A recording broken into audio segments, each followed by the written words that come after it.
What's going on, guys? Doc Danny here. I want to thank you so much for listening to the PT Entrepreneur Podcast. One of the most common questions that I get is, how did you start a practice in a gym? And because of that, I've put together a course called the Gym PT Blueprint, which shows you exactly how to start, run, and grow a successful practice in a gym. If you're a new PT, if you're a new grad, if you're a PT that's just started a practice in the gym, you're not making more than $12,000 a month yet, this course is perfect for you. It'll teach you how to set it up correctly. It'll teach you how to market yourself correctly, how to sell correctly, how to actually build a true business and not just a little side business that maybe doesn't take you anywhere and change you and your family's life long term. So if you're interested in this model of a practice, guys, head to drdannymate.com/products and you can take a look at the Gym PT Blueprint and everything that goes into it at that location. Thanks so much for listening. So here's the question. How do physical therapists like us, who don't want to see 30 patients a day, who don't want to work home health, and have real student loans, create a career and life for ourselves that we've always dreamed about? This is the question, and this podcast is the answer.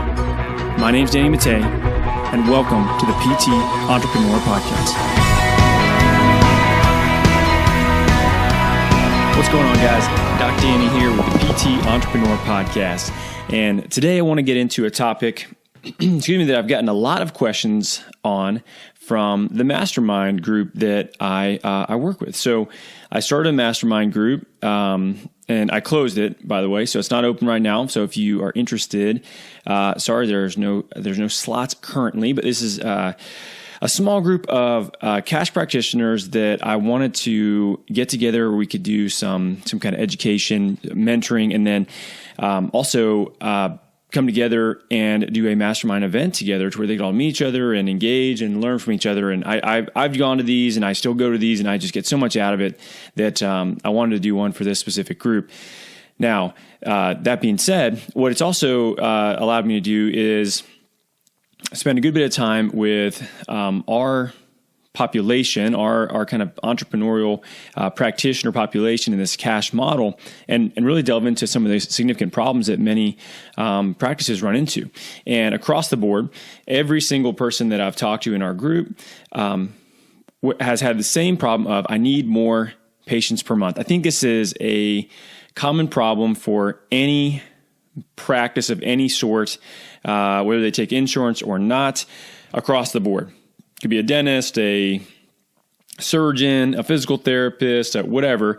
How do I get more clients, patients, whatever you want to call it, in your door every month? And in many cases, it's how do I get the right people to come see me too? Because getting a bunch of the wrong people can create so many problems for you. They don't see value in what you do. They're, it's needy and they don't want to pay for anything, or, you don't want clients like that. You want people that value what you do. They think you're awesome. They want to tell everybody else how awesome you are. And that really is who we're looking to work with. So the question is, how do I get more of these people into my business every single month? And so I sat down and I wrote some kind of areas out of where we get patients from and clients from, and I want to talk about those with you guys on this podcast today. And if you like this, I honestly think that I could probably go into every single one of these areas on a podcast themselves. So if you like this and you want to know more about it, shoot me an email. I'd love to know what you think. It's danny@athletespotential.com. And give me an idea of if you'd like to learn more about that, or share this with somebody that you think could pick up a couple nuggets of information about how to get more clients in their door. So let's get started with this. So number one, I would say the number one area, and this really applies to people that already have a practice, is reactivation of past clients or patients. Now, I think this is highly overlooked in most cases in cash practices in particular, the groups that I work with and I've been consulting with, because when you look at getting somebody new into your door, there's a process there where they're sort of vetting you. Maybe they had a friend tell them about you, but they don't really quite know you. They've never paid you for anything. They've never spent time with you. They don't know what your patient experience is like. But people that have worked with you directly know what kind of person you are, what kind of service you have, what kind of experience they've had. And it's very much easier to reactivate those people than it is to try to build that relationship with somebody brand new, which is also important. You're definitely going to need to do that. But don't overlook your past patients. That is a gold mine of potential revenue generation and visit generation that you may just be completely missing. So I'll give you a good example, and this is something that we recently did. We went through a reactivation campaign with our practice this past week, and we sent a couple emails out and kind of delved into like who we had seen, who we thought would be a good fit to come back in, and in particular, this was more looking at some kind of maintenance-based kind of packages that we were offering for this reactivation campaign week, and we've done this now 2 years in a row. Last year, we mainly did this because we saw a trend that in cash-based practices, there tends to be a seasonal downturn at the end of the year, kind of mid-November through December, where it's the holidays, people are traveling, there's less disposable income. Most people have met their deductibles too, right? So if they're having the deductible question, then maybe they've already met that. So usually that's a very busy time for medical practices that take insurance. For us, it's the complete opposite. So I wanted to try to shore up some cash flow through the end of the year. So we looked at trying to reactivate people that we'd already seen.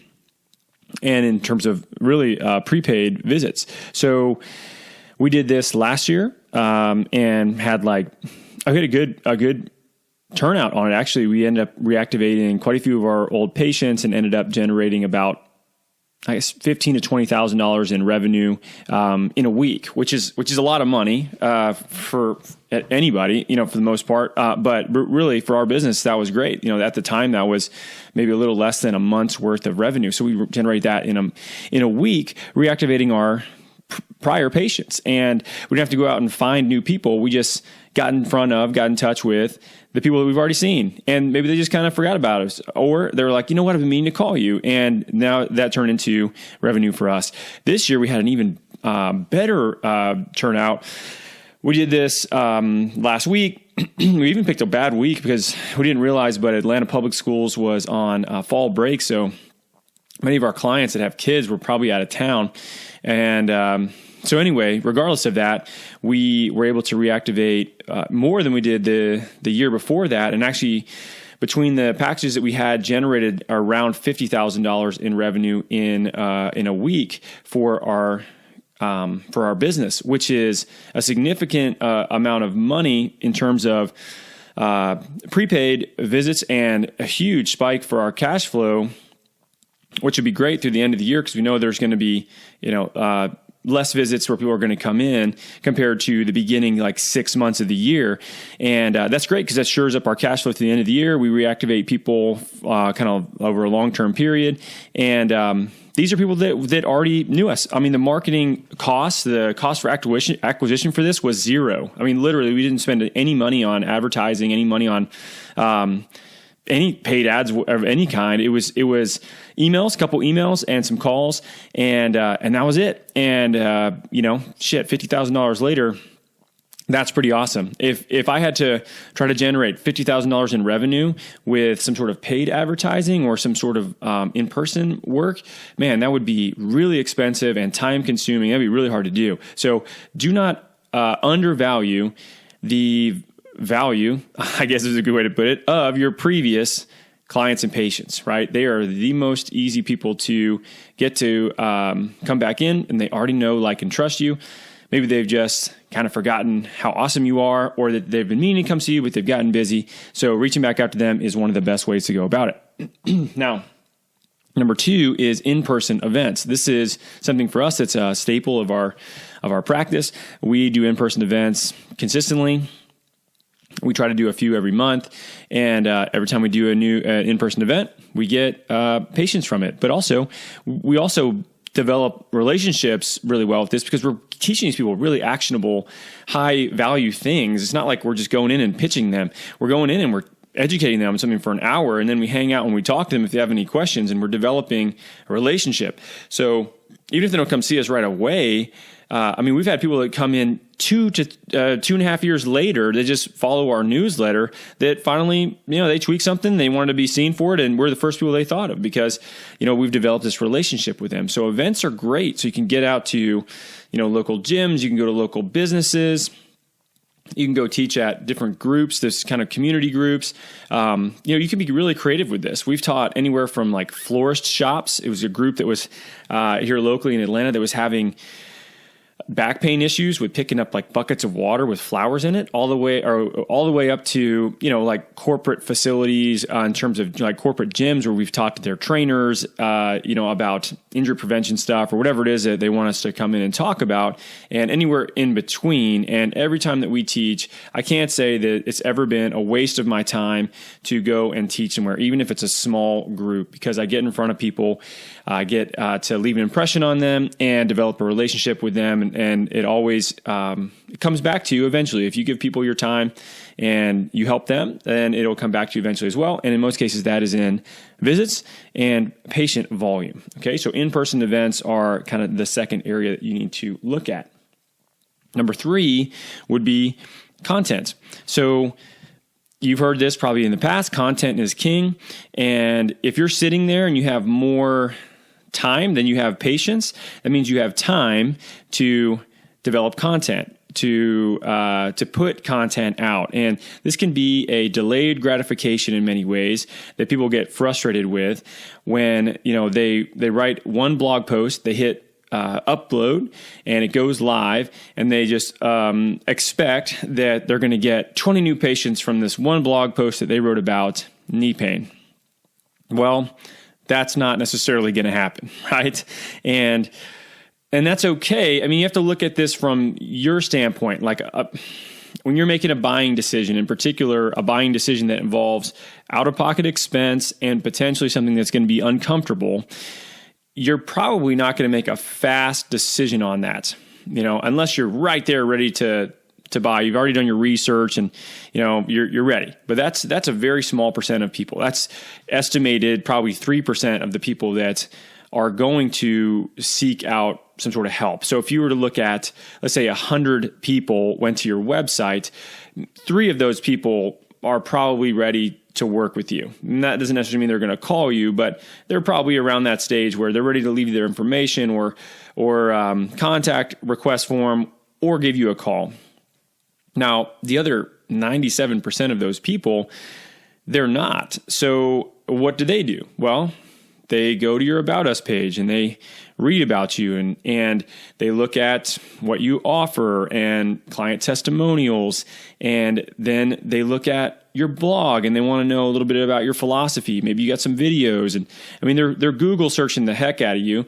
So anything you can have that is relevant to them, it improves your chances of having that person feel like they trust you and they want to work with you and come in and pay you to work with them, which is the end result. That's the end goal, right? We want to actually generate revenue and have a long-term functional business that requires us to see patients and get more patients in the door. So content in many ways is sort of just like laying the foundation for relationships so that you can develop trust with people over a long period of time. Now, this can be blog posts. This could be video. This could be a podcast like what I'm doing right now. We don't have a local podcast for, patients. I know of other people that are doing that. Not quite sure how that's working out for them or not, but definitely this is a medium that develops a relationship pretty well. Like you probably, if you're listening to this, you're committing to listen to this for, I don't even know how many minutes I'm going to talk for, but more than 10 now. So, and if you're listening to this and you've listened to every single podcast that I've done with the PT Entrepreneur podcast, and shit, maybe you've listened to the 220 something Doc and Jock podcast that we've done. You at this point, you probably feel pretty comfortable with me. You probably feel like I'm not a sleazebag and I'm not just trying to scam people, right? And that's because we've had an opportunity to develop a relationship. Well, that's the same way people are looking at your business.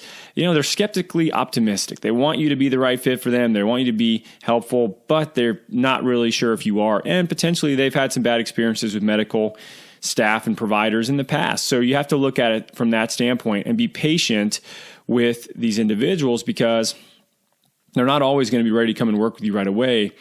And if you forget that that's the case, you're going to miss out on the 97% of people that are just not ready to work with you at this time. So content's huge. So you can put videos out, YouTube, Facebook. Facebook videos are great right now. You can link back to these things via blog post to your website. And always trying to drive people back to your website is a really, really good strategy. But content is something that can help build your brand, build your reputation, trust factor, and ultimately get more people in your door. Okay. The last thing, and this kind of encompasses part of what you would need with content, is digital marketing. And digital marketing is a really interesting arena because it's relatively new. I mean, you have to think about marketing's been around for a really long time. Sales and marketing's probably been around for as long as people have been selling things. But digital marketing really has only been around since the gain of popularity in the internet and social media in many ways in particular. But the big ones are really Google and Facebook. Okay, so Google, Facebook, Amazon, and Apple pretty much like run the world at this point, right? But the two of them, Google and Facebook, from a marketing standpoint, digital marketing standpoint, those are kind of your two primary veins of digital marketing that are kind of the gold standards at this point. Now, what Facebook does, it allows you to get information in front of a very specific group of people. Okay, so you could say, I only want to put this blog post. Let's say it's a blog post about knee pain. Okay. Knee pain in relation to tennis. We'll make it really specific. So this tennis related knee pain blog post in front of women age 35 to 55 that live in this geographic radius of like 2 miles that like tennis, but also happen to make more than $100,000 a year. And you could do that on Facebook. We do that on Facebook. We use Facebook every month in our digital advertising campaigns, and it allows you to get your message in front of the right people and to build that relationship. Now, you can have call to actions in there where you ask them to opt into things or to give you a call or to set up, some sort of phone consultation or whatever. I mean, there's plenty of ways you can do that, but the main utilization of it initially for practice owners like us is getting the right information in front of the right people at the right time, and it's fairly cost effective in terms of your ability to get the right people to your site. So you would need some sort of content to send them to, or you would need to have a video or something that you put together to put on Facebook to have them watch, and you're paying to have them watch this. But Facebook is really effective and can help you get a lot more reach to people besides you kind of focusing on friends and family kind of, talking you up, or people that you've worked with telling their friends and family about you. Okay. The other section of this that I would say would be Google. So Google has what's called AdWords, and Google AdWords are basically paid advertising that you can put in front of somebody in terms of looking at search terms. So, okay, let's say you live in Atlanta, Georgia, right? And you want to work with people that have back pain that they're in a certain area, a certain geographic area. Well, when somebody searches back pain, you can have a paid ad get put in front of them that basically puts your link, at the top of the page or in the top of the map section that basically increases the likelihood that they're going to want to click to your page. And then from there, hopefully they decide, oh, I like this person a lot. They give you a call or whatever it is. They turn into a lead somehow. So Google is very, very accurate as well. And I mean, think about it. You probably Google search damn near anything that you're looking up. I mean, it went from the name of a software search engine to it's its own word. I mean, literally is, oh, I Googled this, I Googled that. It's not, well, I internet searched this. That's how profound of an effect that Google has had on our society. I mean, they literally, you could Google stuff now because of that. So when you look at Google, and this is where it can get a little complex too, the complexities in the back end of using Google and Facebook.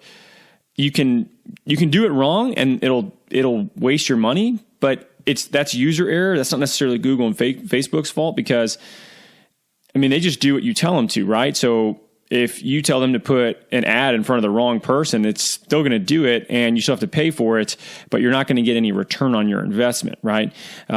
Which is what you really have to look at. But the cool thing about these, and this is if you understand what the lifetime value of your client is, or at least the initial value of your client, with regards to how many average sessions you tend to see them for and what the average cost per session is with them.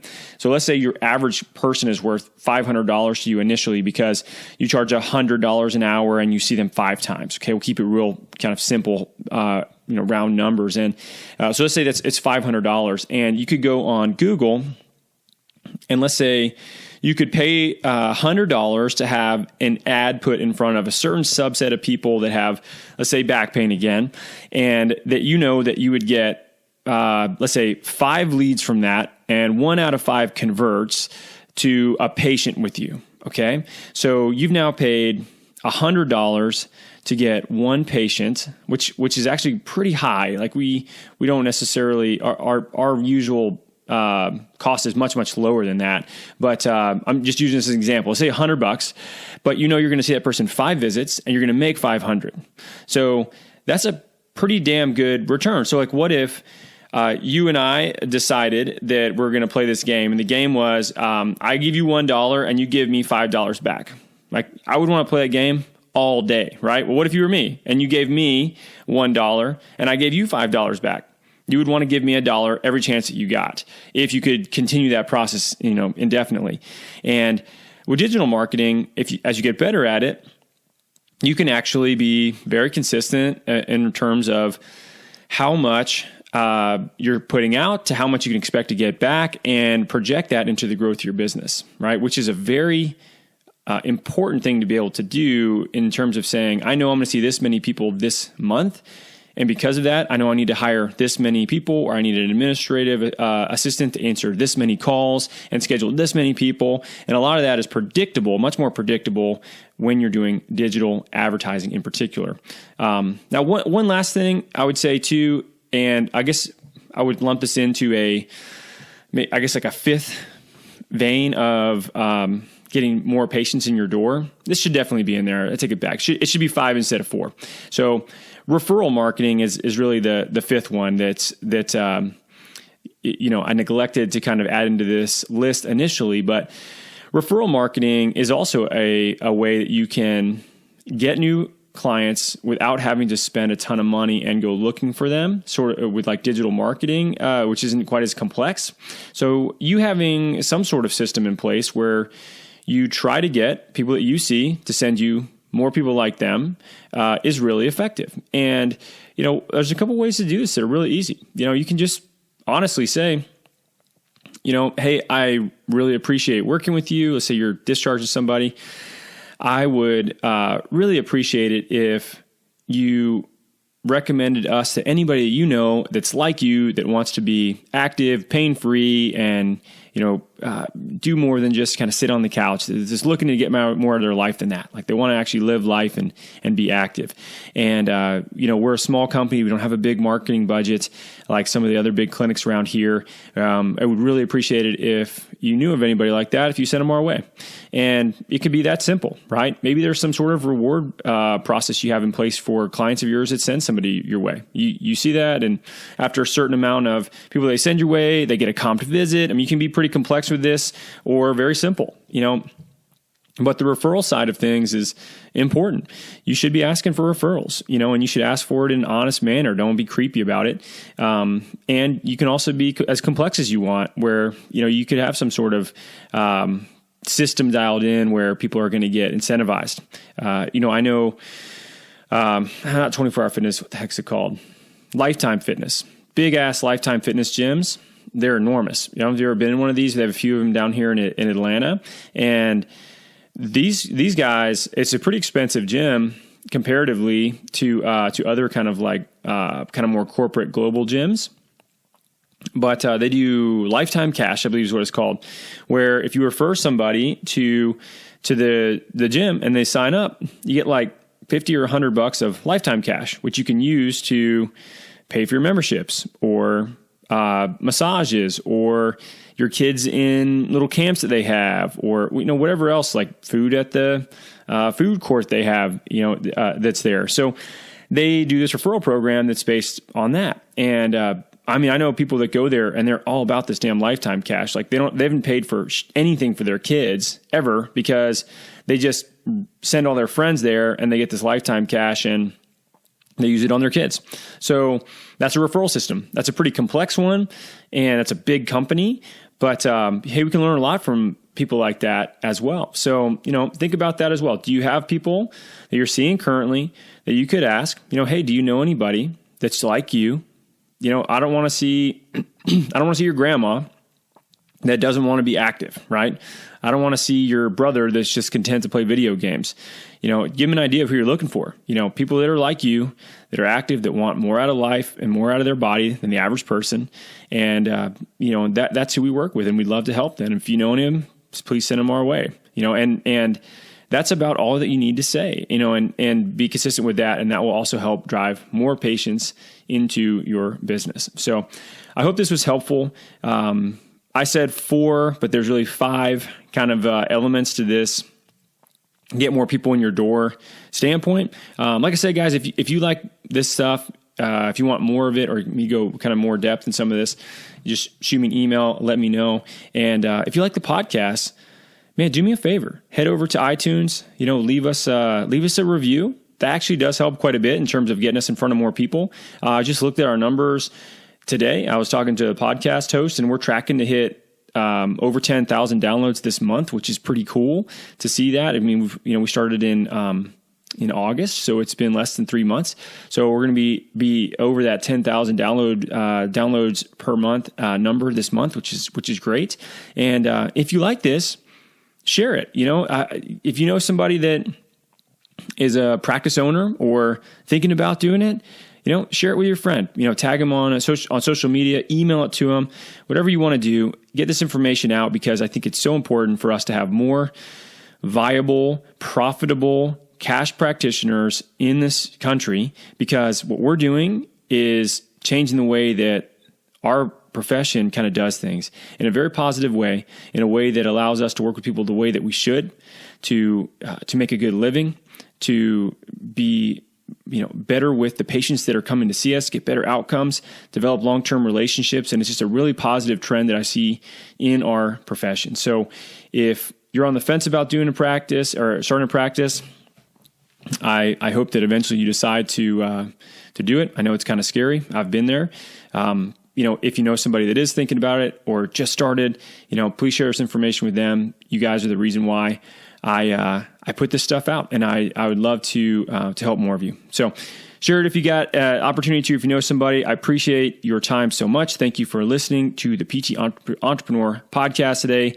I'm Dr. Danny Mattei. Thanks so much for listening.